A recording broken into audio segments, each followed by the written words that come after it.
You know, I honestly don't know if I've had a prettier morning out here at the A-frame, and it's such a special morning because today we are doing a property tour.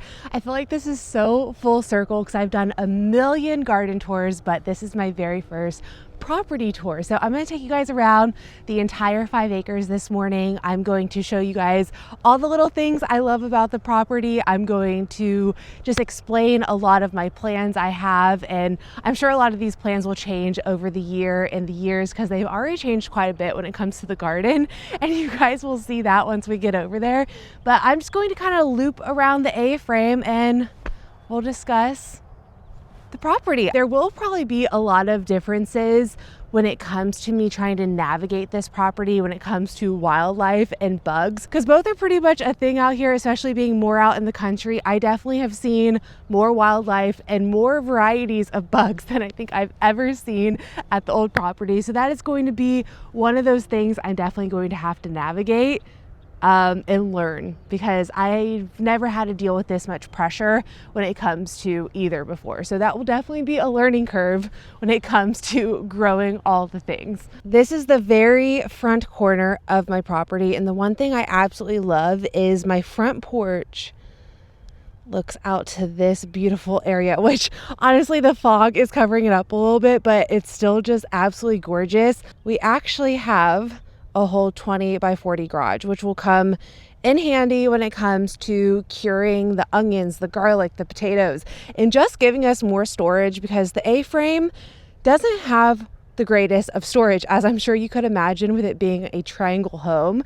So that is really, really helpful. But this space up here is probably one I won't touch for some time. I actually like it just being this open look, but I do think it'd be really pretty to either line the driveway with trees or line it with a bunch of really beautiful perennial flowers or things like that. This will probably be the last space I really try to do much with. I have so much space in the back of the property, and I just love how open and beautiful this whole space is here. So we also have this open space right here, and this is a space I think a little bit further back near the tree line over there. I think it would be a really good space for a high tunnel or a greenhouse. The land is actually pretty level over there, and this area gets amazing sun pretty much the entire day.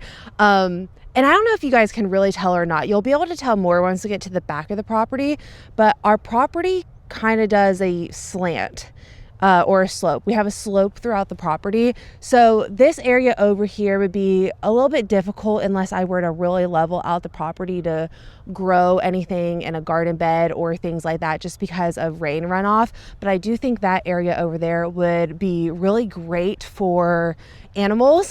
We would have to definitely do some fencing or things like that, but we'll talk about that more once we jump over there. The one thing I am absolutely so excited about is this tree right here. It might not look like much now because a lot of the leaves have already fallen off the trees. This is my very first fruit tree I have ever owned. This is a mulberry tree, and I'm so excited for spring to do all the things with mulberries. So if you have any mulberry recipes or canning recipes or things like that, please leave them down below. I am so excited. One thing we really want to do with this property is add fruit trees. I've been wanting apple trees for so long. I think peaches would be really cool. I also think it'd be really nice to have some type of nut, whether that be walnut or something like that. I would love to have more fruiting perennials that just give me stuff every single year without me having to plant something every single year. I definitely want to get some more blueberry plants. I've only ever had one, and I need to reestablish strawberries and things like that. But like I said, I'm going to have to create some systems out here just because there are a lot of deer. Oh my gosh, we have been seeing so many deer lately, and that is one of those things I'm really going to have to learn how to navigate. So that is the only fruit tree on this property. This is really one of those properties that has not been developed much, so I have such a clean slate when it comes to whatever I want to grow, which is really nice. I wish there was a little bit more of just like established trees, because that would be nice, but at least this way I'm able to pick the varieties and plant them exactly where I want to plant them. But like I mentioned, we have this 20 by 40 garage pole barn scenario. And the one thing I really like about it, especially when it comes to wanting to cure the onions, the garlic, potatoes, anything like that, is we have doors on both sides of this garage. So I can open up both doors. It can get really good airflow. There's windows, there's screens. So it's going to make such a good curing space, way better than my single car garage you guys have seen when it comes to the garlic and the onions and things like that. So I'm really, really excited to have that, to be able to cure all the things, because that has been one of the biggest challenges I have found in my small space. I really figured out garlic pretty well, but onions were still tricky just because they really need some good airflow, and I think this will be really helpful with that. So I am really excited that we have this big garage space to be able to do all the things. This is going to be really nice when we have any type of garden project or shop project, because we just did not have the room at our old property and we constantly had to keep pulling out tools from our basement. So I am very, very excited that we have like an extra space to be able to do all those things now. Also had to take down a handful of trees. There was a lot of dead trees on this property. There was one right here, but since we took that out, this does make this space really good for a greenhouse or a high tunnel. I do think that would help my wildlife and pest issue if I had some type of high tunnel, just to help with the bugs and help deter any deer. But it's just a nice open space that doesn't have any trees blocking the sunlight, and I think this area over here would get really, really good light. One thing you might see is this tree line. We have about 2.5 acres of trees. So about half of our property is a bunch of really beautiful cedars. The only other thing I have to show you guys over here is this is where I planted my elderberries. This thing has never looked better. This elderberry was in a fabric pot for the last few years and I've never seen it this full. So it really thanked me to be planted. The other one over here definitely rebounded. I was a little worried about this one at first just because it lost all of its foliage, but it rebounded really great. And I'm really excited to see how well these do, because these things can get absolutely massive. Before we move on to the rest of the property, my garden, and all the plans I have for that, I would like to take a moment to thank today's sponsor, HoseLink. If you've never heard of HoseLink before, they are a company that makes all different kinds of garden supplies and accessories. One of my favorite products has been their retractable hose reel. Prior to getting my hose reel from HoseLink, I was constantly tripping over my hose. My hose would kink every time I was trying to water the garden. I had my classic retractable hose reel at my previous garden for the last 3 years, and the durability has proven itself. I was no longer fighting with my hose or tripping over a pile of messy hose in my garden every time I went to water it, and instantly it became a game changer for me. I don't know what I would have done without it. So now that we are in a larger space, I was really excited when HoseLink reached out and they said they had a new hose reel, the Evolve series. The Evolve hose reel has been tested to have over 10,000 plus retractions, and key parts of the hose reel can be replaced, including the hose itself. It also has an extended 5-year warranty. HoseLink hose reels are easy to install and quick to set up. Everything you need is included in the box, including an extended screwdriver bit, which made the whole process seamless when installing the mounted bracket. We installed the mounting bracket on a post at this property, but at my old property, we installed it right onto the brick, and it only took a few minutes to install. One of my favorite features of the mount is the ability for the hose reel to swivel 180 degrees. The Evolve hose reel also comes with a spray nozzle and quick connect fittings. The hose connector has a water flow control, allowing it to easily turn on and off or adjust the flow of the water easily. The spray nozzle has 8 different ways that you can allow the water to flow. The quick connect fittings is HoseLink's unique system that allows you to change out any watering accessory without having to worry about screwing or unscrewing different hose fittings. My new Evolve hose reel is also 28.5 feet longer than my previous hose reel, allowing me to get all different areas of my new property. This has the length of 100.5 feet. Look how far it can go. And when I'm done watering, all I have to do is simply pull on the hose and it will retract back all by itself. If you guys want to check out HoseLink, there will be a link in the description box. Thank you so much, HoseLink, for sponsoring today's video. So this is the current garden space.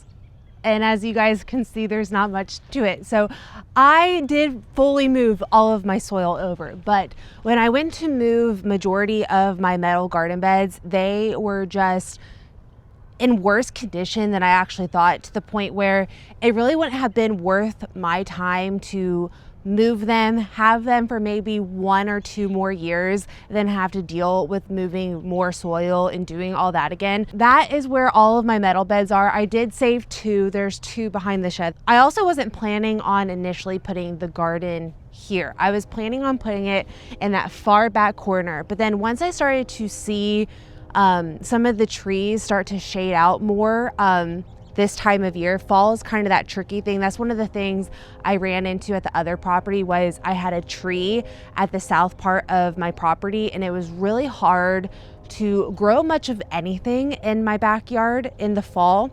I will say this area gets 10 times more sun even with the shade. Like, the other property really doesn't get any sun in the backyard until about 11 or 12 this time of year, and the sun is setting by 5. So it's really not a lot to grow a lot of things. So I went ahead and just decided I wasn't going to put anything in that back corner at the moment. You might be able to see I have a pile of trees and debris there that we still need to continue to finish burning.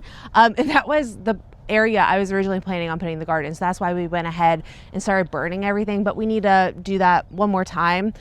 We just decided to let some of that stuff dry out a little bit further. The plan for this space as of now is I'm going to put the rest of my wood garden beds over here. You might be able to see I have stacks of wood.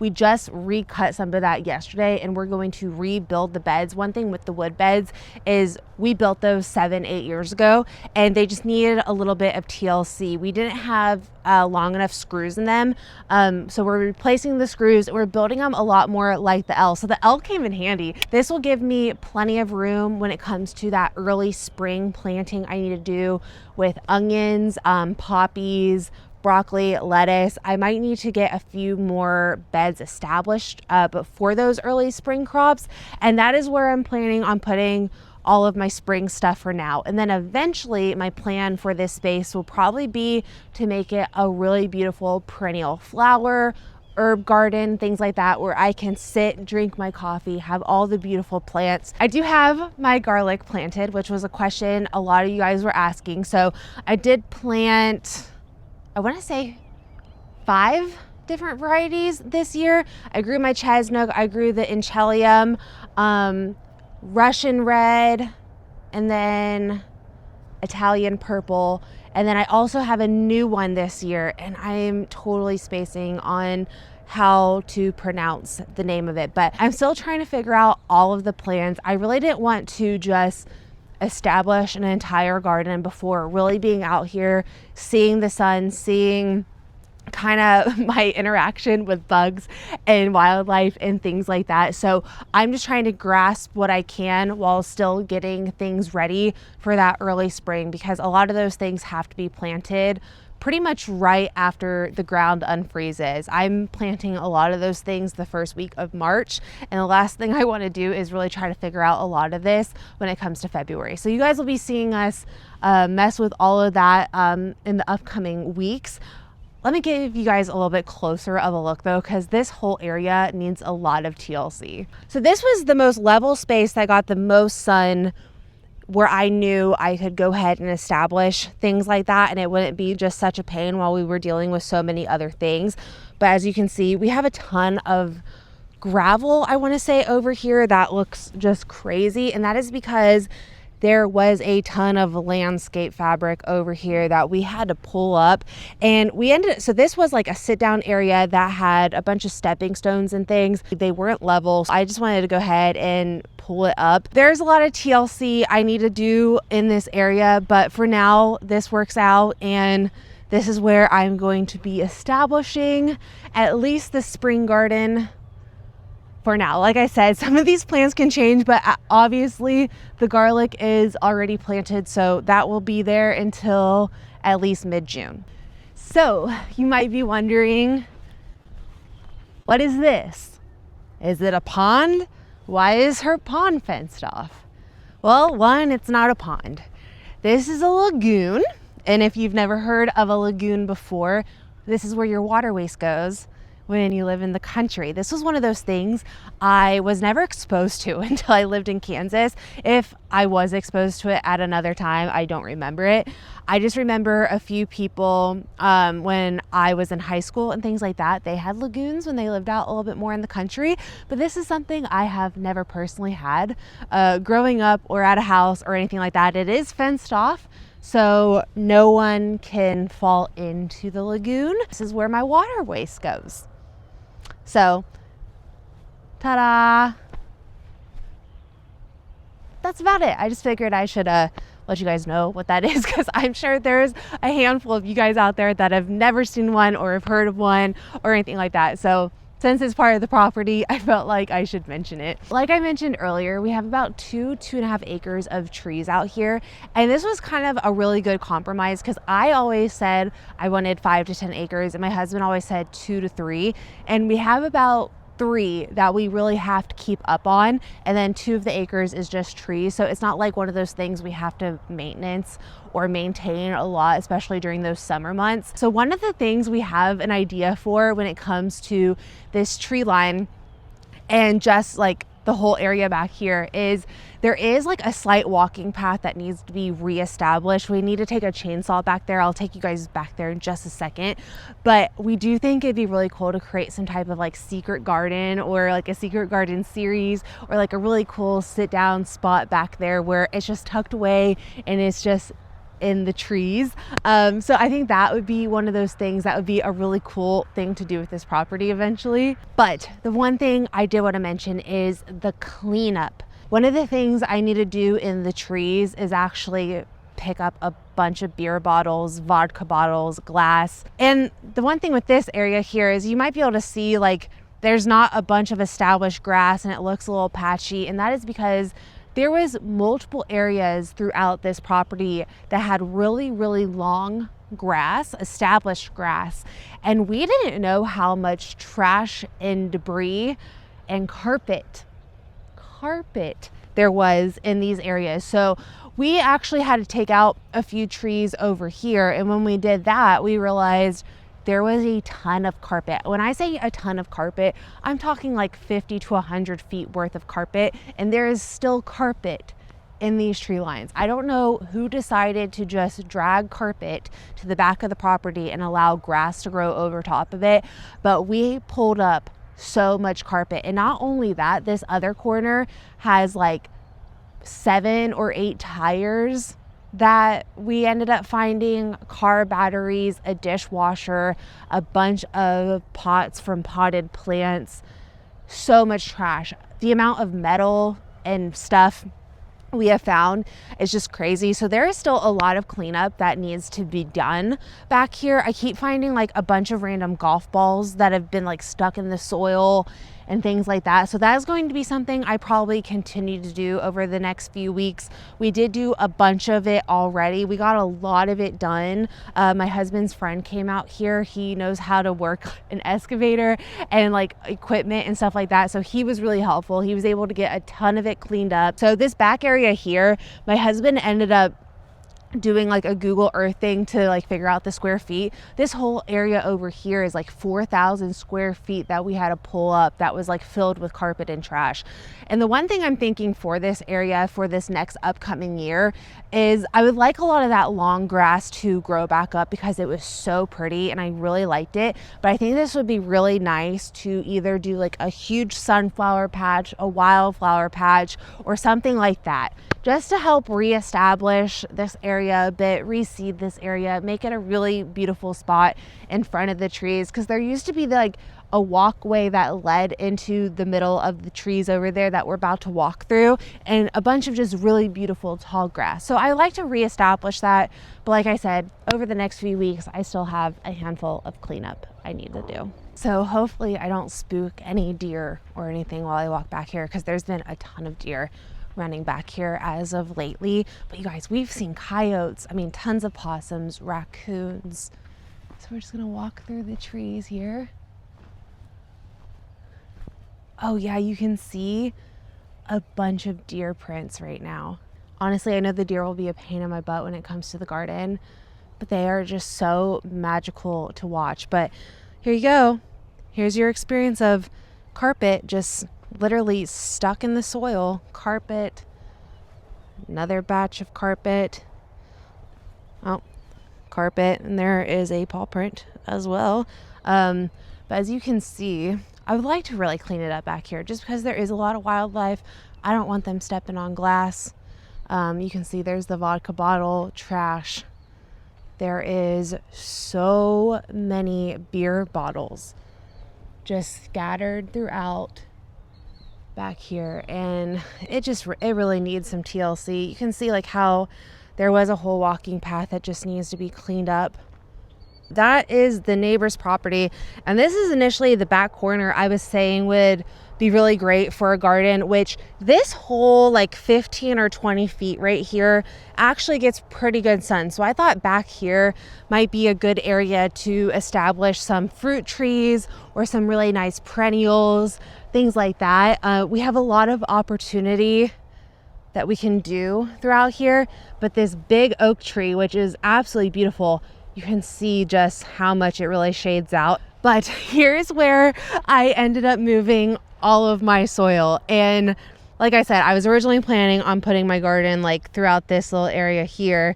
So we moved all of the soil into a big pile right here. So now I'm moving soil from here all the way over to there. And as you can see, we have like a little divot right there. So my moving soil days have not ended. Moving all of this soil was such a challenge, but I'm so thankful I have it. You might be able to see just how large it is when I'm standing up against it like this. So you might be wondering, where are the chickens?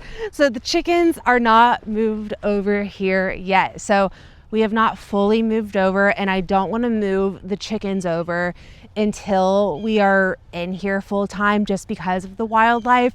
One thing we need to do is we have chicken wire on the coop, which was just fine for where we were at. We did deal with some raccoons, but honestly, a lot didn't get into the backyard, maybe minus a few house cats and things like that, just because we had a privacy fence and then we were in the city. So there really wasn't that much we really had to worry about when it came to the other property.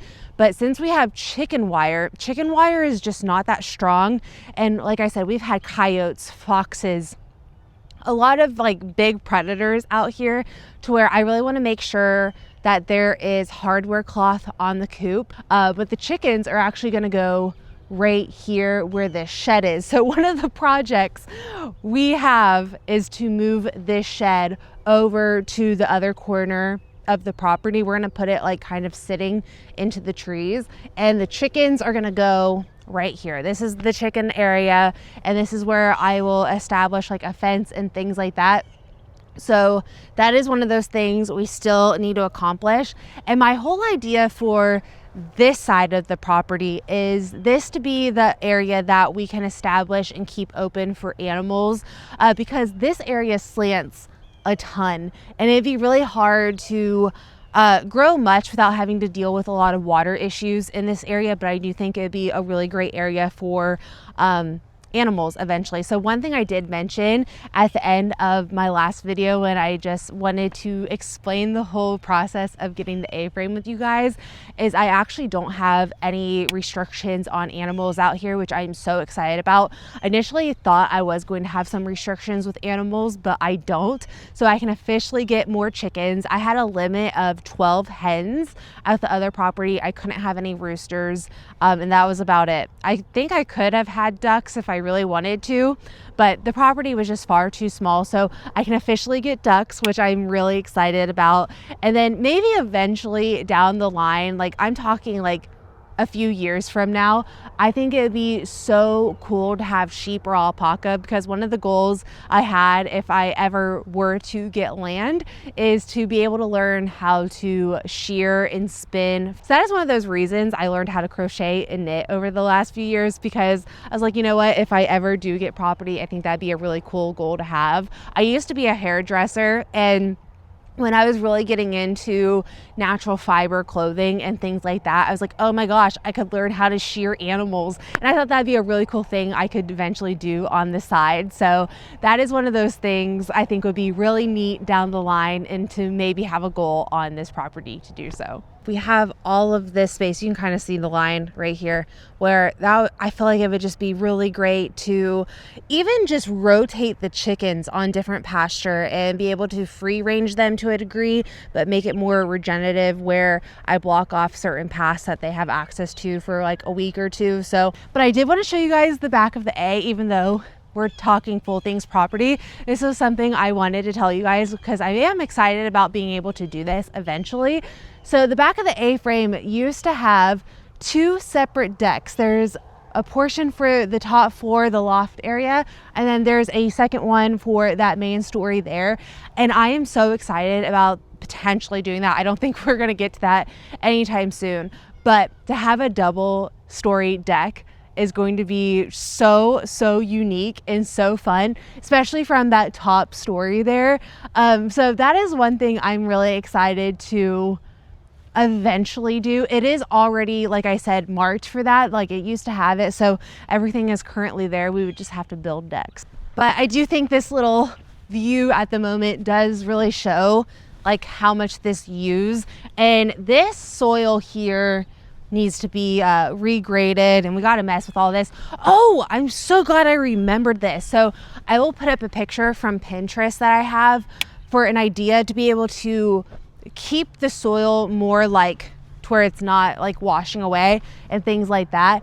I think it'd be so cool to have like built-in stairs that have like built-in garden beds along the sides, to where I think that would be cool to put like different types of herbs, flowers, maybe things that I am grabbing constantly from the garden. Such a fun, unique idea for this space. Honestly, my Pinterest board for this space and all of my garden plans is insane, and I'm really excited to see just how much we are able to do and accomplish, because like I said, we have such a blank slate here. So there's not too much else to really show you guys on the property here. There's the side of the A-frame, but we did remove this really big tree, oldest tree probably on the property. So it was definitely sad that we needed to cut it down, but this tree was halfway dead, if not more. And it was one of those things where, with it being so close to the house, it was going to have to go eventually anyway. So we decided to go ahead and get it cut down. One thing we're going to be doing is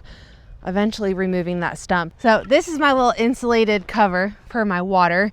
So you can see there is some old pipes here that were probably from previous water lines that busted. So this is the only access to water I have on this property. So right now we currently have like multiple hoses that we have to feed down, but eventually, like I said, we have a million projects.